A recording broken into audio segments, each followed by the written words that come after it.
అందరికీ నమస్కారం. ఈరోజు కథ కర్ణ పార్ట్ 32 రాసిన వారు మిస్టర్ ఏ గారు. ఇక స్టోరీలోకి వెళ్తే గదిలో పూరంధేశ్వర స్వామి, మిమ్మల్ని ఇక్కడికి తీసుకురావడానికి కారణం మీతో ఏకాంతంగా మాట్లాడాలి అని. అర్జున్: చెప్పండి స్వామి. ఇప్పుడు రుద్ర ఒక ఆలోచనతో ఉన్నాడు. అది ఏంటి అంటే, సంపూర్ణ చంద్రగ్రహణం ముగిసిన తర్వాత వచ్చే శుభగడియలు మోయగానే దేవి ఖడ్గం ఉన్న రహస్య గృహద్వారములకు ఉన్న దైవశక్తులు క్షీణిస్తాయి.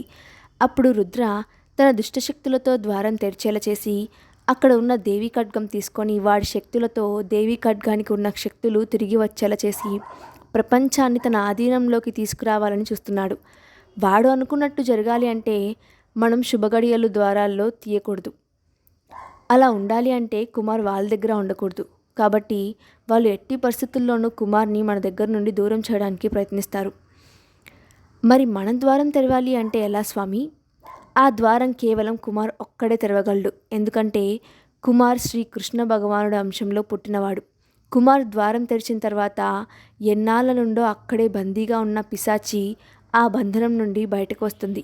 అది బయటకు రాగానే కుమార్, దివ్య ఇద్దరూ సతీ సమేతంగా ఆ గృహంలోకి వెళ్ళి దీపం వెలిగించాలి. వీళ్ళిద్దరూ ఎందుకు వెలిగించాలి అంటే, కుమార్ది శ్రీకృష్ణ అంశ, దివ్యది లక్ష్మీదేవి అంశం. అందుకే మీరు దీపం వెలిగించగానే అక్కడ ఉన్న దైవశక్తులు అన్నీ తిరిగి వస్తాయి. అంతేకాక ఆ దేవి ఖడ్గానికి ఉన్న శక్తులు కూడా రెట్టింపు అవుతాయి. దానితో మీరు ఆ పిశాచిని అంతం చేయాలి. కానీ మనకి ఇక్కడే ఒక సమస్య ఉంది. ఏంటి స్వామి ఆ సమస్య? మనం పిశాచిని, ఆ రుద్రాన్ని ఒకేసారి చంపాలి. అలా జరగలేదు అంటే వాళ్ళని విడిగా ఎన్నిసార్లు చంపినా ఉపయోగం ఉండదు. అలాగే రుద్రాన్ని చంపడం మానవతరం కాదు. తన్ని చంపడానికి ఒకరిని ఆ మాత సిద్ధం చేసి ఉంచింది. కాబట్టి మనం ఈ విషయం గురించి చింతించాల్సిన పని లేదు. మీరు నలుగురు కారణజన్ములు. అందుకే మీరు మీ ప్రాణాలను సైతం పక్కన పెట్టి ఈ కార్యాన్ని విజయవంతం చేయాలి. లోక కళ్యాణం కోసం మా నలుగురు ప్రాణాలు ఇవ్వటానికి మేము సిద్ధం స్వామి అని నలుగురు ఒకేసారి అంటారు. ఇవ్వవలసిన ప్రాణాలు వేరేవి ఉన్నాయి. ఏమిటి స్వామి మీరు అంటుంది? అవునర్జున్, మీకు ఈ కార్యం అయ్యేసరికి మీలో ఒక జంట మీ కుటుంబానికి దూరం కాబోతుంది. ఎవరు స్వామి ఆ జంట? పూరంధేశ్వర స్వామి నేను చెప్పకూడదు అని అంటున్న అర్జున్ వాళ్ళు పట్టు వదలకుండా అడిగేసరికి బయటకి ఒక వేలితో బయట గార్డెన్లోకి చూపిస్తాడు. అక్కడ సారిక, శౌర్య ఒకరిని ఒకరు హత్తుకొని ఉంటారు. అంటే స్వామి మీరంటుంది శౌర్య, సారిక? అవును అని తల కిందకి పైకి అంటారు స్వామి. ఆయన మాట అనగానే అర్జున్, మహా, కుమార్, దివ్య వాళ్ళకి ఒక్కసారిగా దుఃఖం వస్తుంది. ఇక్కడ మీకు చెప్పిన విషయాలు ఏవి బయటకు చెప్పకండి, ముఖ్యంగా శౌర్య, సారికాది అని ఆయన బయటకు నడుచుకుంటూ వెళ్ళిపోతారు. పూరంధేశ్వర స్వామి బయటకు వెళ్ళిపోయిన తర్వాత అర్జున్ వాళ్ళు కాసేపు కూర్చొని అక్కడ జరిగింది ఏది బయట చెప్పకూడదు అని అందరూ బయటకు వచ్చేస్తారు. అందరూ లోపల స్వామీజీ ఏం చెప్పారు అని అడిగినా ఎవరు ఏమీ లేదని చెప్తారు. తర్వాత అందరూ భోజనం చేసి ఎవరి గదిలోకి వాళ్ళు వెళ్తారు. సారిక భోజనం చేసి వాళ్ళ రూమ్లోకి వెళ్ళేసరికి అక్కడ శౌర్య ఉండడు. శౌర్యని వెతుక్కుంటూ బయటకు వచ్చేసరికి అక్కడ దేవి కనిపిస్తుంది. అత్తయ్య, బావ కనిపించాడా? వాడు లోపల స్వామీజీతో మాట్లాడుతున్నట్టున్నాడు సారిక. సారిక సరే అని వాళ్ళ రూమ్లోకి వెళ్తుంది. కుమార్ హాల్లో కూర్చొని ఉండగా తనకి ఫోన్ వస్తుంది. ఫోన్ మాట్లాడి కుమార్ తన యూనిఫామ్ వేసుకొని బయటకు వస్తాడు. కుమార్, ఇప్పుడు ఎక్కడికి వెళ్తున్నావు? అర్జెంట్ కేసు అన్నయ్య, ఇప్పుడు అక్కడికి వెళ్ళడం చాలా అవసరం. అది కాదురా, రేపే చంద్రగ్రహణం. నువ్వు ఈ సమయంలో బయటకు వెళ్ళడం మంచిది కాదురా. అన్నయ్య, నేను వెంటనే వచ్చేస్తాను.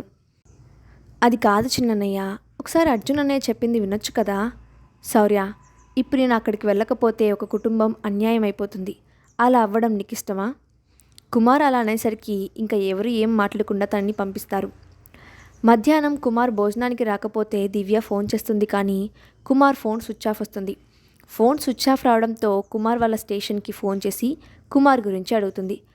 వాళ్ళు అసలు సార్ ఇక్కడికి రాలేదు అని చెప్పగానే దివ్య, మీరు ఫోన్ చేయగానే అక్కడికి వచ్చారు అంటుంది. అసలు మేము సార్కి ఫోనే చేయలేదు అనేసరికి దివ్య కొంచెం కంగారు మొదలవుతుంది. వెంటనే తను వెళ్ళి అర్జున్కి విషయం చెప్తుంది. విషయం తెలిసిన అందరూ హాల్లో కూర్చొని ఉంటారు. కుమార్ కార్ జీపీఎస్ ద్వారా తన కార్ని ట్రేస్ చేసే పనిలో ఉంటుంది దివ్య. సుమారు ఒక 40 నిమిషాల తర్వాత తన కారు ఉన్న ప్లేస్ తెలుస్తుంది. కుమార్ కార్ దుర్గాపురానికి 1 కిలోమీటర్ దూరంలో ఉంటుంది. అర్జున్, శౌర్య అక్కడికి వెళ్ళి కుమార్ కోసం వెతుకుతారు కానీ వాళ్ళకి ఎక్కడా కనిపించడు. అర్జున్, శౌర్య కుమార్ గురించి అందరికీ ఫోన్ చేసి అడుగుతూ వాళ్ళకి అనుమానం వచ్చిన చోటల్లా వెతుకుతూ రాత్రి ఎప్పుడో ఇంటికి వెళ్తారు. వాళ్ళు వెళ్ళేసరికి ఇంట్లో అందరూ హాల్లో కూర్చొని ఉంటారు. అర్జున్ వాళ్ళు రాగానే దేవి వెళ్ళి కుమార్ గురించి తెలిసిందా అని అడుగుతుంది. తెలియలేదు, మన చుట్టుపక్కల అంతా వెతికాం కానీ తన గురించి ఎక్కడా తెలియలేదు పిన్ని. అర్జున్ అలా చెప్పగానే దివ్యకి అప్పటి వరకు కంట్రోల్ చేసుకున్న ఏడుపు ఇంకా ఆపుకోలేక ఒక్కసారిగా ఏడుస్తుంది. సారిక, మహా ఇద్దరు కలిసి దివ్యాని ఓదారుస్తూ ఉంటారు. అర్జున్, శౌర్య, వంశీ, గౌతమ్, ప్రకాష్, వినయ్ వీళ్ళందరూ తలా పక్కకు వెళ్ళి వెతుకుతూ ఉంటారు. అయినా ఎలాంటి ప్రయోజనం లేకుండా ఉండేసరికి అందరూ ఇంటికి వస్తారు. ఇంట్లో అందరూ అలా ఉండేసరికి అర్జున్ అందరినీ వెళ్ళి రెస్ట్ తీసుకోమని వాళ్ళు మళ్ళీ వెతకడానికి వెళ్తారు. రుద్ర, కిరణ్, నేను చెప్పిన పని ఏం చేశావు? కిరణ్, అయిపోయింది రుద్ర.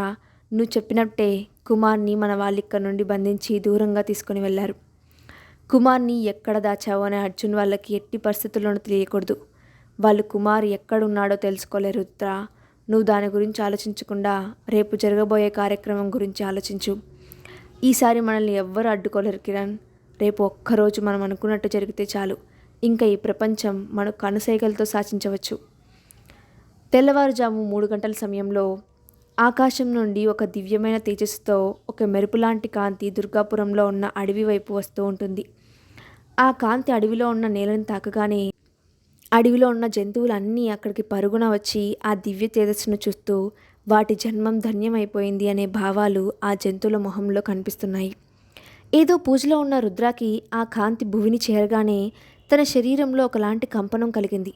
కానీ తను విశ్వంలో కల్లా శక్తివంతుడు అనే గర్వం ఆవరించడం వల్ల ఆ విషయాన్ని తను తీసిపారేశాడు. అప్పటి వరకు మేడ మీద దేనికోసమో ఎదురుచూస్తున్నట్లు ఆకాశం వైపు చూస్తూ ఉన్న మహాలక్ష్మి ఆ దివ్యకాంతి భూమిని తాకగానే ఇంక తన పని అయిపోయింది అన్నట్టు ఒక చిన్న నవ్వు నవ్వి కిందకి వెళ్ళిపోతుంది. సారిక నిద్రలేచి ఫ్రెష్ అయ్యి హాల్లోకి రాగానే సోఫాలో పడుకొని ఉన్న అర్జున్ వాళ్ళు కనిపిస్తారు. పాపం రాత్రంతా వెతికి వచ్చి అక్కడే పడుకొని ఉన్నట్టు ఉన్నారు అనుకొని వాళ్ళకి కాఫీ తేవడానికి వెళ్తుంది సారిక. మహా కూడా సారికతో కలిసి కాఫీ రెడీ చేసే పనిలో హాల్లో పడుకున్న వాళ్ళకి లేపి వాళ్ళకిస్తుంది.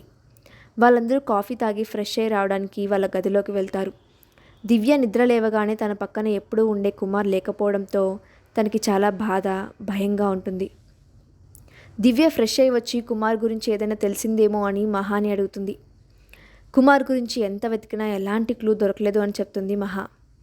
దివ్య సోఫాలో కూర్చొని ఉండగా అర్జున్ అక్కడికి వస్తాడు. కుమార్ ఎక్కడ ఉన్నా వాడిని మేం తీసుకొని వస్తాం దివ్య, వాడికి ఏమీ కాదు, నువ్వు భయపడకు అంటూ ఏదో చెప్తూ ఉండగా వాళ్ళ పెరట్లో ఉన్న ఆవులన్నీ ఒక్కసారిగా అరవడం మొదలుపెట్టాయి. అవి అరవడం చూస్తుంటే అవి దేనికో సంతోషపడుతున్నట్టు అనిపించింది అందరికీ. సారిక హాల్లోకి వస్తూ బయటకు చూసేసరికి అక్కడ కుమార్ వస్తూ ఉంటాడు. సారిక బయటకు చూస్తూ ఉండిపోవడంతో అర్జున్ కూడా అటు చూస్తూ అక్కడ కుమార్ కనిపించగానే తన దగ్గరికి వెళ్ళి హత్తుకుంటాడు. అర్జున్ కుమార్ని హత్తుకోగానే అర్జున్కి ఎందుకో మనసులో ఒక భక్తిభావం లాంటిది వస్తుంది. దివ్య కుమార్ని హత్తుకోవడానికి వెళ్తుంటే కుమార్ వద్దు అని చెప్పి అక్కడే ఉన్న సోఫాలో కూర్చుంటాడు.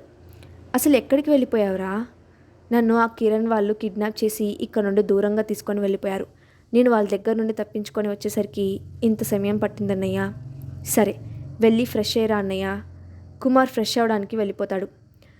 అర్జున్ వాళ్ళ రూమ్లో మహా, కుమార్ వాళ్ళ రూమ్లో కుమార్, పూజా మందిరంలో పూరందేశ్వర స్వామి. వీళ్ళ ముగ్గురు ధ్యానంలో లీనమైపోయారు. వీళ్ళ ధ్యానానికి ఎవరు ఆటంకం కలిగించకూడదు అని ముందే చెప్పేసరికి ఎవరూ వాళ్ళకి ఆటంకం కలిగించరు. సాయంత్రం అవుతుంది. అందరిలోనూ ఒకటే కంగారు, ఇప్పుడు ఏం జరుగుతుందా అని. సమయం కదిలే కొద్దీ వీళ్ళకి ఏం జరుగుతుందా అనే భయం కూడా పెరుగుతుంది. మెల్లగా చంద్రగ్రహణం ప్రారంభమవుతుంది.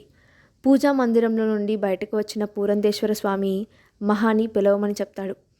అర్జున్ వాళ్ళ గదికి వెళ్ళేసరికి అక్కడ మహా ఉండదు. అర్జున్ తన రూమ్ అంతా వెతికి బయటకు వచ్చి మహా కనపడడం లేదు అని చెప్పగానే ఇంట్లో వాళ్ళు అందరూ వెళ్ళి ఇల్లు మొత్తం వెతుకుతారు కానీ ఇక్కడ తను కనిపించదు. పూరందేశ్వర స్వామి ఆయన దివ్య దృష్టితో చూడగా మహాని వశీకరణ శక్తితో బంధించి తన్ని దేవీ ఖడ్గం ఉన్న గుహ ఎదురుగా తను చేస్తున్న పూజలో కూర్చోబెట్టి ఏవో మంత్రాలు చదువుతూ ఉంటాడు రుద్ర. అర్జున్, మనం ఊహించని సంఘటన ఒకటి జరిగిపోయింది. ఏమిటి స్వామి ఆ సంఘటన? ఆ రుద్ర మన మహాని వశీకరణ శక్తితో బంధించి ఆ దేవి ఖడ్గం ఉన్న చోటుకి తీసుకొని వెళ్ళాడు. కానీ అది ఎలా సాధ్యం స్వామి? నీ సందేహం ఏమిటో నాకు అర్థమైంది. గ్రహణ సమయంలో దైవశక్తులు ఏవీ పనిచేయవు. దీనిని అనువుగా తీసుకొని రుద్ర మహాని వశీకరణ శక్తితో బంధించి ఇప్పుడు తనని బలి ఇవ్వాలని చూస్తున్నాడు. స్వామి, మేము ఇప్పుడే అక్కడికి వెళ్ళి ఆ పని జరగకుండా చూస్తాం అని స్వామి దగ్గర ఆశీర్వాదం తీసుకొని అర్జున్ శౌర్య అడవికి వెళ్తారు. ఇంట్లో వాళ్ళు అందరూ మహా గురించి కంగారు పడుతూ ఉంటారు.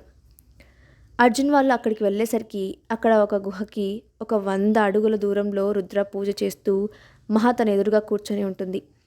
రుద్ర కిరణ్కి కత్తి ఇచ్చి మహాని చంపమని చెప్తాడు.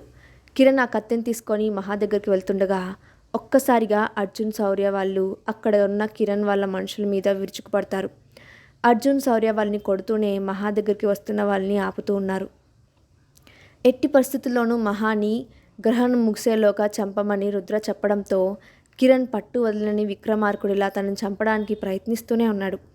అర్జున్ వాళ్ళు కూడా కిరణ్కి ఆ ఛాన్స్ ఇవ్వకుండా మహాని కాపాడుతూ ఉన్నారు. చంద్రగ్రహణం ముయ్యగానే కుమార్ తన రూమ్లో నుండి బయటకు వస్తాడు. స్వామి, అక్కడికి వెళ్ళడానికి అన్ని ఏర్పాట్లు సిద్ధం చేశారా? అన్నీ అయిపోయినాయి. ఇక మనం అక్కడికి వెళ్ళడమే ఆలస్యం. ఇంకా ఇక్కడే ఉండి సమయం వృధా చేయకుండా అక్కడికి వెళ్ళడం మంచిది అని చెప్పగానే కుమార్ పురంధేశ్వర స్వామితో కలిసి ఇంట్లో వాళ్ళందరూ బయటకు వస్తారు. వాళ్ళు బయటకు వచ్చేసరికి ఊరు మొత్తం ప్రశాంతంగా నిద్రపోతూ ఉంది. కుమార్ ముందుకు కదలగానే ఇంట్లో వాళ్ళు కూడా తన పక్కన నడుస్తుంటే కుమార్కి దూరంగా నడవండి అని చెప్పి పురంధేశ్వర స్వామి కూడా అలాగే నడుస్తూ ఉన్నారు. అక్కడ ఉన్న వాళ్ళందరికీ ఏం జరుగుతుందో అని భయంగా కుమార్ని అనుసరిస్తున్నారు. ఇంకా ఉంది, తర్వాత ఏం జరిగిందో నెక్స్ట్ పార్ట్లో చూద్దాం.